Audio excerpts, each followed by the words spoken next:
তো গিন্নি,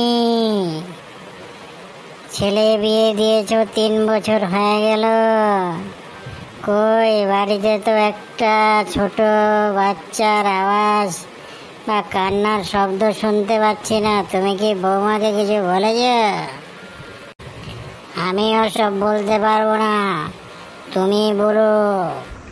এই যে বৌমা, বিয়ে হয়ে গেল 3 বছর হয়ে গেল, বাড়িতে কি কোনো বাচ্চার কান্নার আওয়াজ কি পাবলিমা বলেছিল আমাকে জিজ্ঞেস করতে? এই যে শ্বশুর মশাই, কান খুলে একটা কথা শুনে রাখুন। গাছের গোড়ায় জল না দিলে যেমন গাছ বড় হয় না, সেরকমই আপনিও 5 দিন কেন 50 বছরেও কিন্তু কিছু আশা করবেন না। কিরে বদমাস, গাছের গোড়ায় জল দিতে পারিস না?